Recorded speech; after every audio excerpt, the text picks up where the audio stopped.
अज्ञानतिमिरान्धस्य ज्ञानाञ्जनशलाकयः चक्षुरुन्मिलितं येन तस्मै श्रीगुरुवे नमः। हरे कृष्णा। आज गीता श्रृंखला के सत्र क्रमांक 405 में आप सभी भक्तों का हार्दिक स्वागत है। आज हम श्रीमद् भगवद गीता के 11वें अध्याय के जो कि है विराट रूप श्लोक क्रमांक 37 का अध्ययन करेंगे। आइए, श्लोक इस प्रकार है। कस्मात् सतेन नमेत महात्मन गृहसे ब्राह्मणो अपयादिकन्ये अनंत देवे जगन्निवास त्वम अक्षरम सत तत परम यद। अर्थात, हे महात्मा, आप ब्रह्मा से भी बढ़कर हैं, आप आदि सृष्टा हैं, तो फिर वे आपको सादर नमस्कार क्यों न करें। हे अनंत, हे देवेश, हे जगन्निवास, आप परम स्रोत हैं, अक्षर, कारणों के कारण तथा इस भौतिक जगत से परे हैं। जो अर्जुन ने विराट रूप में देखा, उसको भगवान के सामने भगवान का महिमागान करने में उसको उन शब्दों का ही प्रयोग कर रहा है। जब अर्जुन ने देखा कि श्री कृष्ण है वो समस्त ब्रह्मांड के स्वामी है, उस विराट रूप के अंदर शिव जी, ब्रह्मा जी, इंद्र, चंद्र, सारे के सारे देवताओं को देखा, सारे के सारे जीवों को उसके अंदर जाते हुए देखा, समस्त प्रकृति को उसके अंदर देखा, समस्त ब्रह्मांडों को उनके अंदर देखा, समस्त ब्रह्मांड के अधिपत्यों को उसके अंदर देखा, तो अर्जुन का हृदय गदगद हो गया और वो भगवान का महिमागान करते हुए कहता है, हे महात्मा, आप ब्रह्मा से भी बढ़कर हैं। लोगों को लगता है ब्रह्मा जी इस सृष्टि के रचयिता हैं, परंतु उन ब्रह्मा जी के इस सृष्टि की रचना करने के लिए कच्चा माल भगवान श्री कृष्ण प्रोवाइड करते हैं। जब भगवान श्री विष्णु के नाभि से कमल प्रकट होता है, उसमें से ब्रह्मा जी प्रकट होते हैं। ब्रह्मा जी को पता नहीं चलता है कि मैं कौन हूँ, कहाँ से आया हूँ, कहाँ जाना है। जिज्ञासा के साथ वो इधर उधर भागते रहते हैं, कभी अंदर जाते हैं, कभी बाहर आते हैं। तभी उन्हें दो शब्द सुनाई देते हैं, तपह तपह, और उन दिव्य ध्वनि का श्रवण करके ब्रह्मा जी तपस्या में लग जाते हैं। कथा बहुत लंबी है भक्तों, मात्र मैं आपको ये बताना चाहता हूँ कि तपस्या करने के उपरांत भगवान श्री विष्णु ब्रह्मा जी के सामने प्रकट होते हैं और उस सृष्टि को संरचना करने के लिए उन्हें प्रेरित करते हैं। भगवान श्री विष्णु के परामर्श पर वो सृष्टि का निर्माण भी कर लेते हैं, परंतु सारे के सारे जीव अचेत अवस्था में पड़े रहते हैं, कोई भी जीव चलायमान नहीं होता है।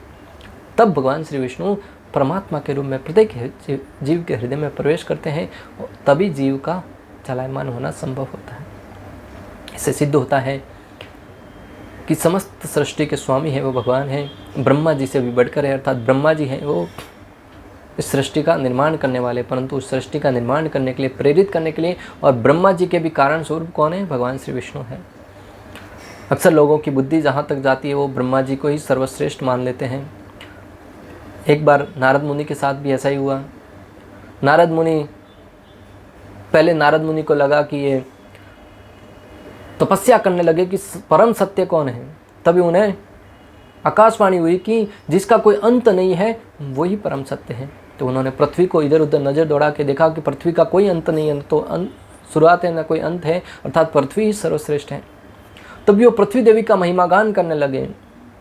तब पृथ्वी देवी प्रकट हुई और कहने लगी, मेरे से भी ऊपर है, मेरे से ऊपर है, जल है। ऐसे करते करते नारद मुनि वो ब्रह्मा जी तक जाते हैं कि ब्रह्मा जी सबसे सर्वश्रेष्ठ हैं। तब नारद मुनि ब्रह्मा जी का महिमागान करते हैं, आप ही आदि पुरुष हैं, आप इस प्रकृति के स्रोत हैं, आप ही वो हैं, सब हैं। तो ब्रह्मा जी नारद मुनि से कहते हैं कि मुझे प्रसन्नता हुई कि आपकी इतनी दृढ़ श्रद्धा है, आप मेरा सम्मान कर रहे हैं, परंतु आप जिसके बारे में कह रहे हैं वो मैं नहीं हूँ। अर्थात परम ईश्वर श्री कृष्ण है। ईश्वर परम कृष्ण सच्चिदानंद विग्रह अनादिर आदिर गोविंद सर्व कारण कारणात्। परम ईश्वर है वो श्री कृष्ण है, जिनका न तो कोई आदि है न कोई अंत है। परम ईश्वर है, समस्त कारणों के एकमात्र कारण। तो जो ब्रह्मा जी जिसे हम परम ईश्वर मानते हैं वो भी घोषणा करते हैं कि श्री कृष्ण है वो परम ईश्वर है। तब हमें ब्रह्मा जी की बात पर श्रद्धा करके, और अर्जुन यहाँ पर कह रहे हैं कि आप ब्रह्मा जी से भी महान हैं, आप आदि तृष्णा हैं, तो फिर भी वे आपको सादर नमस्कार क्यों न करें। जब पहले वाले श्लोकों में अर्जुन ने कहा था कि सारे लोग आपको नमस्कार कर रहे हैं, देवता, गंधर्व, सिद्धगण सब आपको नमस्कार कर रहे हैं, यहाँ पर कह रहे हैं कि आप सबके भगवान हैं, तो फिर आपको नमस्कार क्यों न करें। यहाँ पर हम सबका कर्तव्य बनता है कि हम भगवान श्री कृष्ण को प्रणाम करें, दंडवत प्रणाम करें। क्योंकि शास्त्रों में वर्णन आता है कहीं जगह पर मात्र व्यक्ति भगवान को दंडवत प्रणाम करके ही मुक्ति को प्राप्त कर लिया। भगवान को एक बार भक्तों पूर्ण श्रद्धा के साथ प्रणाम करने का बहुत बड़ा महत्व बताया गया है। आचार्यगण कहते हैं कि व्यक्ति शरीर को स्वस्थ बनाए रखने के लिए तो 12-12 सूर्य नमस्कार कर लेता है, कोई तो 100-100, 200-200 सूर्य नमस्कार करते हैं शरीर को स्वस्थ बनाए रखने के लिए, अष्टपुष्ट बनाए रखने के लिए। परंतु इस आत्मा को सुदृढ़ बनाए रखने के लिए, इस जन्म मृत्यु के बंधन से मुक्त होने के लिए परम ईश्वर श्री कृष्ण के सामने एक बार भी प्रणाम करने की बात आती है ना, तब थोड़ा सा हाथ या सर झुका के प्रणाम करके ही उसको टाल देते हैं। यहाँ कई बार तो हाथ ऊपर करके मंदिर के आगे से जा रहे हैं, भगवान को हाथ दिखा के आगे से जा रहे निकल जाते हैं।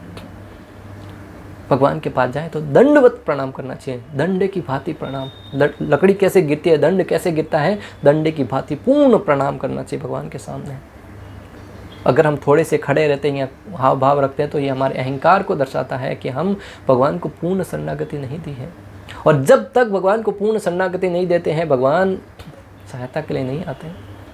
द्रौपदी ने कहीं ना कहीं आस रखी थी कि मेरे पति मेरी रक्षा करेंगे, भीष्म पितामह रक्षा करेंगे, द्रोणाचार्य रक्षा करेंगे, और अंत में स्वयं खुद के हाथों से उस साड़ी को पकड़ के रखा कि मैं स्वयं अपने शक्ति से रक्षा करने का प्रयास करती हूँ।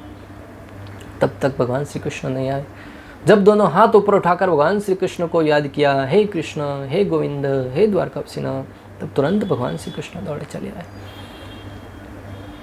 इस प्रकार हम समझ सकते हैं कि जब जब जिसने भी भगवान श्री कृष्ण को पूर्ण शरणागति दी है, भगवान निश्चित रूप से उसके ऊपर कृपा करते हैं। इसलिए भगवान के सामने जब भक्त प्रणाम करें ना, तब पूर्ण दंडवत प्रणाम कीजिएगा। आज तक तो लोगों ने दंडवत प्रणाम को एक फैशन सा बना दिया है। एक व्यक्ति आया, सामने खड़ा है और कहता है, प्रभु जी दंडवत प्रणाम। अरे भाई, ये फ़ोन पे बोलने वाली बात है कि दंडवत प्रणाम, जब सामने आओ तो दंडवत प्रणाम करके दिखाना चाहिए। ये मात्र बोलने से दंडवत प्रणाम नहीं होता है। तो यहाँ पे अर्जुन कह रहे हैं कि वो आपको प्रणाम क्यों ना करें, करने ही चाहिए। हे अनंत, जिनका कोई अंत ही नहीं है, अर्थात अनंत है वो।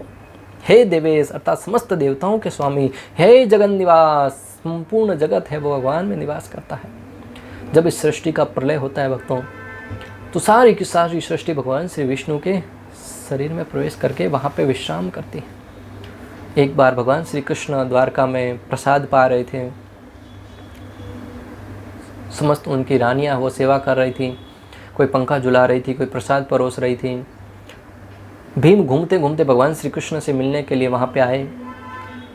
भीम ने द्वारपाल से कहा कि मुझे श्री कृष्ण से मिलना है। द्वारपाल ने कहा, रुको मैं पूछ के आता हूँ। भीम तो भगवान श्री कृष्ण के निकट संबंधी थे, उन्होंने द्वारपाल के आने तक वेट नहीं किया, द्वारपाल के पीछे पीछे ही अंदर चले गए। द्वारपाल ने श्री कृष्ण के पास आकर कहा कि भगवान, कोई भीम नाम का व्यक्ति आपसे मिलने आया है। तब भगवान श्री कृष्ण हास्य परिहास में कहते हैं कि अरे वो पेटू, उस पेटू को मत बुलाना, नहीं तो मुझे भोजन करने ही नहीं देगा, मेरे आगे से सारा का सारा भोजन खा जाएगा।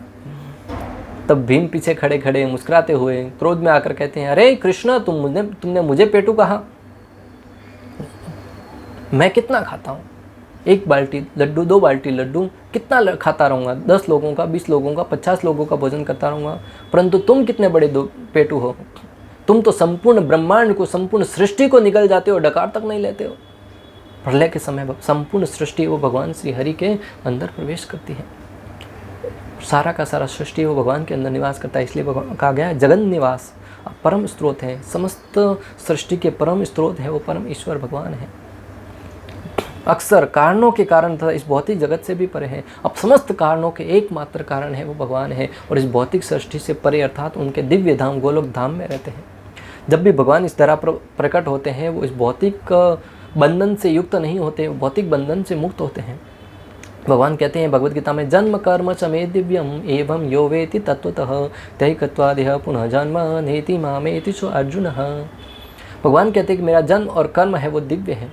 कोई भी कार्य भगवान का इस भौतिक जगत के त्रितापों से, 3 गुणों से, सत्व रजो तमो गुण से प्रभावित नहीं होता है। सारे के सारे कार्य भगवान के दिव्य होते हैं, और जो कोई व्यक्ति इस बात को जान लेता है वह मुक्त हो जाता है। अब अर्जुन यहाँ भगवान के सर्व नमस्तत्व और सर्व आत्मकता के कारण, सर्व व्यापित्व को 4 श्लोकों में प्रतिपादित करेंगे।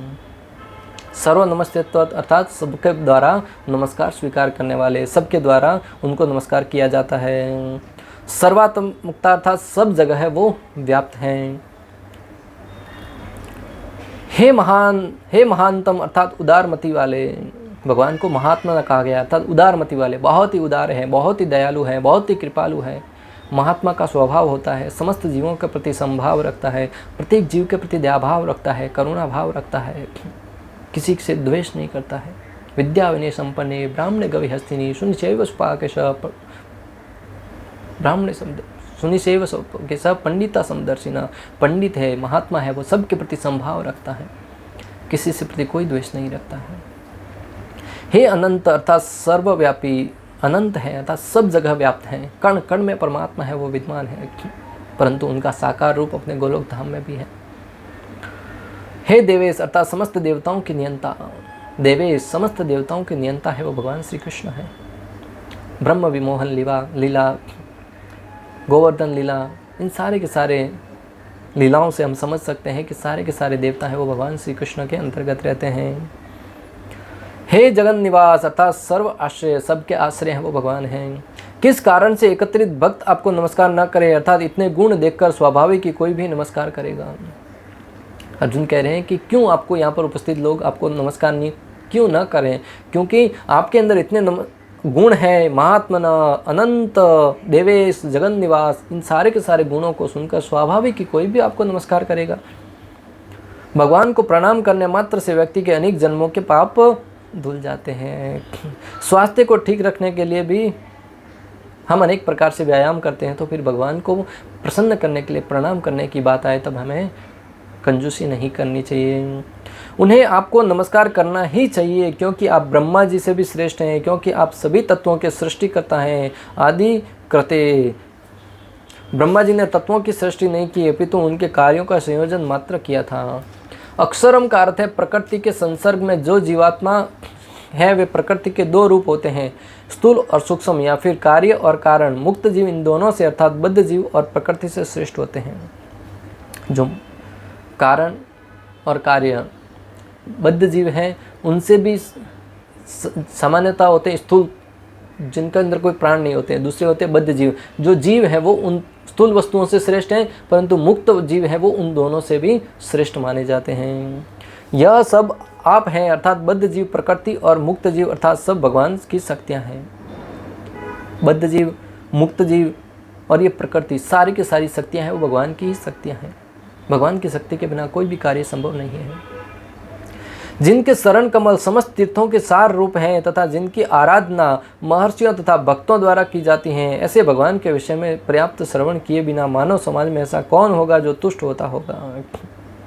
जिनके शरण कमल समस्त तीर्थों के सार रूप हैं, अगर कोई व्यक्ति भगवान की श्री कृष्ण की शरणागति स्वीकार कर लेता है तो वो समस्त तीर्थों का भ्रमण करने का फल स्वतः ही प्राप्त कर लेता है। जिनकी आराधना महर्षियों तथा भक्तों द्वारा की जाती है, जिनकी आराधना तपस्या साधना बड़े बड़े ऋषि मुनियों द्वारा की जाती है, ऐसे भगवान के विषय में पर्याप्त श्रवण किए बिना मानव समाज में ऐसा कौन होगा जो तुष्ट होता होगा। उन भगवान की महिमा का श्रवण किए बगैर भला कौन तुष्ट होता होगा इस मानव समाज में। मनुष्य के कानों के छेदों में ऐसी कथाएं प्रविष्ट होकर उसके पारिवारिक मोह के बंधन को काट देती हैं। जब मनुष्य के कानों के छिद्रों में उस भगवान श्री कृष्ण की दिव्य कथाएं प्रवेश करती हैं तो स्वाभाविक ही उसकी जो अपने परिवार के प्रति आकर्षण है, उनके परिवार के प्रति लगाव है, उनके प्रति जो घनिष्ठ संबंध बना हुआ है, उनको धीरे धीरे दिव्य उन ग्रंथियों को काटकर उसके दिव्य पथ पर प्रगति करने में सहायता होती है। जो व्यक्ति ऐसी कथाओं का निरंतर श्रवण करते रहने के लिए आतुर रहता है, उसके लिए कृष्ण कथा क्रमशः अन्य सभी बातों के प्रति उसकी उदासीनता को बढ़ा देती है। जो व्यक्ति भगवान श्री कृष्ण की दिव्य कथाओं का श्रवण करने के लिए हमेशा लालायित रहता है, जो भगवान श्री कृष्ण के दिव्य कथाओं के प्रति हमेशा आतुर रहता है, उस व्यक्ति के हृदय में निरंतर कृष्ण कथा का प्रवेश करने से कानों के छिद्रों के द्वारा वो इस भौतिक जगत की अनेक प्रकार की काम वासनाएं हैं, अनेक प्रकार की भौतिक भोगों से संबंधित वार्ताएं हैं, अन्यों की बुराइयों से संबंधित राजनीतिक बातें, सामाजिक बातें, जो भी सांसारिक बातें हैं, उनके प्रति जो उनकी रुचि है वो धीरे धीरे कम होने लगती है। अन्यथा भक्तों, इस जगत में तो हम देखते हैं कि प्रत्येक व्यक्ति की रुचि खेल के क्षेत्र में हो, भले राजनीति के क्षेत्र में हो, समाज के क्षेत्र में हो, किसी न किसी क्षेत्र में रुचि लगी रहती है, परंतु भगवान के विषय में रुचि सबकी नहीं रहती है। और जो व्यक्ति कृष्ण कथा का श्रवण करने में रुचि उत्पन्न कर लेता है, उनकी सारी की सारी रुचियां बाकी सारे विषयों से हटकर एकमात्र श्री कृष्ण की कथा सुनने में ही रह जाती हैं, और वो हमें कर्म बंधन की ग्रंथियों से तुड़वाकर भगवत प्राप्ति करवाने सहायता करती हैं। वह भक्त जिसने दिव्य आनंद प्राप्त कर लिया हो, उसके द्वारा भगवान के शरण कमलों का ऐसा निरंतर स्मरण तुरंत ही उसके सारे कष्टों को दूर कर देता है। ऐसा भक्तों, जिसने भगवान श्री कृष्ण के दिव्य शरणों के प्रति आनंद प्राप्त कर लिया हो, उनके प्रति आकर्षण प्राप्त कर लिया हो, वह निरंतर भगवान श्री कृष्ण के शरण कमलों का ही स्मरण करता है और तुरंत ही उसके सारे कष्ट दूर हो जाते हैं। जो भी भौतिक क्लेश है, अधिदैविक, आध्यात्मिक, आधिभौतिक, सारे के सारे क्लेश हैं, वो तुरंत नष्ट हो जाते हैं। इस जगत में रहकर इस जगत का नहीं होना, इस जगत में रहते हुए भी वो दिव्य आनंद की अनुभूति करता है। भक्तों, हमें निश्चित रूप से जान लेना चाहिए कि परम स्तर पर कृष्ण कथा तथा कृष्ण एक ही हैं। हमें ऐसा जान लेना चाहिए कि परम स्तर पर भगवान श्री कृष्ण और उनकी कथाओं में कोई अंतर नहीं है, भगवान श्री कृष्ण और उनके नाम में कोई अंतर नहीं है। भगवान परम सत्य हैं, अतः उनका नाम, रूप, गुण इत्यादि जिन्हें कृष्ण कथा समझा जाता है, उनसे अभिन्न होते हैं। भगवान श्री कृष्ण परम सत्य हैं, इसलिए उनका नाम, रूप, गुण और उनकी लीलाएं, जो भी कृष्ण कथा कही जाती है, वो परम सत्य हैं और उनसे अभिन्न है। जब कोई व्यक्ति कृष्ण के नाम का उच्चारण करता है, तो वो भगवान श्री कृष्ण के समान ही उसको आनंद प्राप्त होता है, श्री कृष्ण के अपने समक्ष उपस्थित पाता है। जिस प्रकार भगवान श्री कृष्ण ने कालिया नाग के फनों पर नृत्य किया, उसी भांति जब भक्त भगवान श्री कृष्ण के नाम का अपनी जिह्वा पर उच्चारण करता है, कृष्णा कृष्णा, तब वो श्री कृष्ण है, वो जिह्वा पर उस कालिया नाग के फनों पर जैसे नृत्य कर रहे थे, अपनी जिह्वा पर नृत्य करते हुए प्रतीत होते हैं। भगवान द्वारा कही गई भगवत गीता स्वयं श्री कृष्ण के ही समान है। जब कोई शुद्ध भक्त भगवत गीता पढ़ता है, तो यह भगवान को अपने सामने देखने जैसा होता है। जो श्रीमद् भगवत गीता भगवान श्री कृष्ण द्वारा अर्जुन से कही गई, जब कोई भक्त इस भगवत गीता का अध्ययन करता है, इस भगवत गीता का श्रवण करता है, तब वो भगवान श्री कृष्ण को अपने सम्मुख पाता है। जिस प्रकार अर्जुन अपने सम्मुख भगवान श्री कृष्ण को देख रहा था और भगवान श्री कृष्ण अपने श्रीमुख से दिव्य भगवत गीता का उल्लेख कर रहे थे और उस भगवत गीता का श्रवण कर रहा था, अर्जुन भगवान श्री कृष्ण को अपने सम्मुख स्थित पा रहा था। उसी भांति जो भक्त पूर्ण श्रद्धा के साथ श्रीमद् भगवत गीता रूपी ज्ञान का श्रवण करता है, पठन करता है, वह भगवान श्री कृष्ण का सानिध्य अपने साथ हमेशा पाता है। जिनके शरण कमल समस्त तीर्थों के सार रूप हैं तथा जिनकी आराधना महर्षियों तथा भक्तों द्वारा की जाती है, ऐसे भगवान के विषय में पर्याप्त श्रवण के बिना महानव समाज में ऐसा कौन होगा जो तुष्ट होता होगा। मनुष्य के कानों के छेदों में ऐसी कथाएं प्रविष्ट होकर उनके पारिवारिक मोह के बंधन को काट देती हैं। जब भगवान श्री कृष्ण के संबंध में दिव्य कथाएं मनुष्य के कानों के छिद्रों से प्रवेश करती हैं, तो उनकी जो ग्रंथियां बनी हुई है आकर्षण की, भले इंद्रिय भोग के प्रति हो, हम अपने व्यवहार के प्रति हो, अपने व्यापार के प्रति हो, मित्रों के प्रति हो, समाज के प्रति हो, देश के प्रति हो, राजनीति के प्रति हो, खेल के प्रति हो, सारी की सारी ग्रंथियाँ धीरे धीरे उनकी डोर है वो कमज़ोर पड़ती जाती है और अंततः वो कट जाती है और एक ही रिश्ता बचता है, एक ही संबंध बचता है, वो श्री कृष्ण से साथ, और वही वास्तविक रिश्ता है। इस जगत के हर एक रिश्ता भक्तों समय के साथ आपसे दूर होते जाएंगे और मृत्यु के साथ तो सारे के सारे रिश्ते आपको तोड़ने पड़ेंगे। न चाहते हुए भी बलपूर्वक वो रिश्ते तुड़वा दिए जाएंगे, और जब बलपूर्वक किसी को रिश्ते को तुड़ाया जाता है तो उसकी कितनी पीड़ा होती है आप अनुभव कर सकते हैं। किसी भी संबंध को जब बलपूर्वक तोड़ा जाता है उसके बाद कितनी वेदना होती है, कितना कष्ट होता है, कितना दुख होता है, इसको भली भांति हम सब अनुभव करते हैं। इसकी व्याख्या करने की कोई आवश्यकता नहीं है। अतः हमें इतना बुद्धिमान तो होना चाहिए कि समय रहते हम इन संबंधों को काटने के लिए दिव्य ज्ञान रूपी कुल्हाड़ी का प्रयोग करें। जब उस दिव्य ज्ञान रूपी कुल्हाड़ी के द्वारा इन संबंधों को कमज़ोर करके धीरे धीरे काट करके उस परम ईश्वर श्री कृष्ण के साथ संबंध जोड़ा जाएगा, उस अवस्था में हमें वो कष्ट नहीं होगा जो मृत्यु के सामने हमें कष्ट भोगना पड़ सकता है। शास्त्र वर्णन करते हैं, गरुड़ पुराण में वर्णन आता है भक्तों कि जब व्यक्ति की मृत्यु होती है तब कई हजार विषुओं के काटने के समान पीड़ा होती है, दर्द होता है, व्यक्ति की टट्टी पेशाब निकल जाते हैं, मलमूत्र त्याग देता है। क्यों? कष्ट होता है। जिस व्यक्ति को एक बिच्छू काटा हो उसको कितनी पीड़ा होती होगी, जिसको काटा है वो अनुभव कर सकता है। तो जिसको हजारों बिच्छू एक साथ काटेंगे कितनी पीड़ा होती होगी भक्तों। जैसे देह में से उस आत्मा को, हमारे प्राणों को जब घसीटते हुए खींच कर यमदूत लेके जाते हैं तब कितनी पीड़ा होती है। हमारे हाथ से एक पेन गुम हो जाए, हमारा फ़ोन गुम हो जाए तो बहुत पीड़ा होती है। तो इस देह को, जिनको हमने 70, 80 साल, 100 साल तक संभाल के रखा है, उस देह से प्राणों को जब खींच ले लेके जाते हैं, इस देह से उस प्राणों को अलग करते हैं, तब कितनी पीड़ा होती होगी भक्तों। कल्पना कीजिए।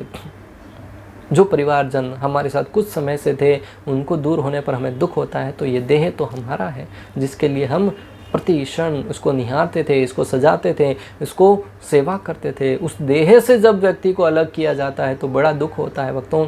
इसलिए समय रहते इस देह से विलग होने के लिए तैयार होना चाहिए। अपने आप को तैयार कीजिए भक्तों। मृत्यु की तैयारी प्रत्येक व्यक्ति को करनी चाहिए, तभी आप जीवन में हंसते हंसते मृत्यु को गले लगा सकते हैं। इस प्रकार श्लोक क्रमांक 37 का भक्ति वेदांत तात्पर्य पूर्ण हुआ। अंत तक हमारे साथ बने रहने के लिए आप सभी का हृदयपूर्वक, प्रेम पूर्वक बहुत बहुत धन्यवाद। श्रील प्रभुपाद की जय, श्री श्री राधा गोपीनाथ भगवान की जय, श्रीमद् भगवद गीता की जय। हरे कृष्णा कृष्णा कृष्णा हरे हरे, हरे राम राम राम हरे हरे।